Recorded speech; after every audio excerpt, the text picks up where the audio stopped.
ஓம் முருகா வெற்றிவேல் முருகா. வேலுண்டு வினையில்லை, மயிலுண்டு பயமில்லை. என் அன்பு தங்கமே, இழந்து விட்டோம் என்று நீ நினைத்த ஒருவரை என் வாழ்க்கையில் யாரை இழக்கக்கூடாது என்று நினைத்தேனோ, யார் மீது உயிருக்கு உயிராக இருந்தேனோ, உண்மையாக நேசித்தேனோ, அவரை இப்பொழுது இழந்து விட்டேன். இழந்துவிட்டு தவித்து கொண்டிருக்கின்றேன். அவரை மறக்க வேண்டும் என்று முயற்சி செய்து கொண்டிருக்கின்றேன். ஆனால் தினமும் தோர்த்து கொண்டு மட்டுமே இருக்கின்றேன்.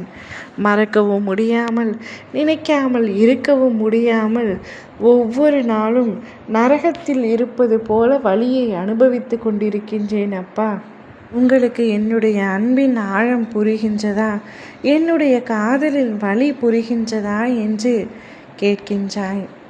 கதறி அழுகின்றாய். அழுகாதே, முதலில் கண்ணீரை துடை. நீ இழந்துவிட்டு தவிக்கின்ற அந்த உறவை உன்னிடத்தில் மீட்டு ஒப்படைப்பது என்னுடைய பொறுப்பு, என்னுடைய கடமை.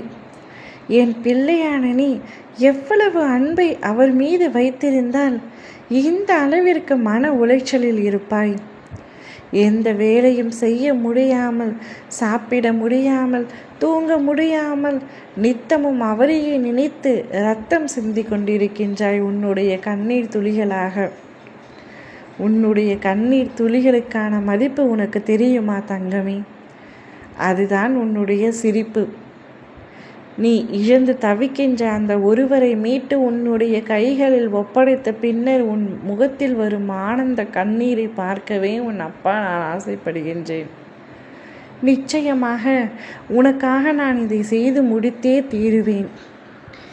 என்ன இந்த வாழ்க்கை, சில சமயங்களில் உயிரை கூட விட்டு விடலாமா என்று நீ யோசித்திருக்கின்றாய்.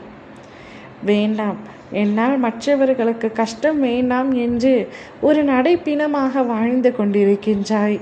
நான் உனக்காக அளித்த உயிரை நீ யார் யாருக்கோ விட்டுவிடலாம் என்று யோசிக்கும் அளவிற்கு அந்த உறவின் மீது அன்பை வைத்து விட்டாய்.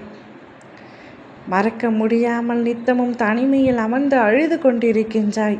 வீட்டிற்கு தெரியாமலும் வெளியுலகத்திற்கு புரியாமலும் மற்றவர்களின் முன்பு உதட்டில் சிரிப்பு இருப்பது போல நடித்துவிட்டு உள்ளுக்குள் கதறி அழுது கொண்டிருக்கின்றாய்.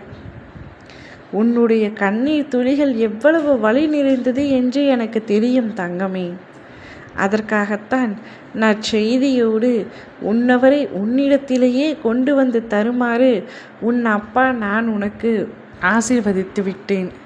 நிச்சயமாக அவராகவே உன்னை தேடி வந்து நீ எந்த மனநிலையில் இருந்தாயோ அதே மனநிலையில் தான் நானும் இருக்கின்றேன் என்று கூறி இருவரும் கூடிய விரைவில் ஒன்றாக இணையப் போகின்றீர்கள். அதன் பின்பு உங்களை எந்த சக்தியாலும் பிரிக்க முடியாது.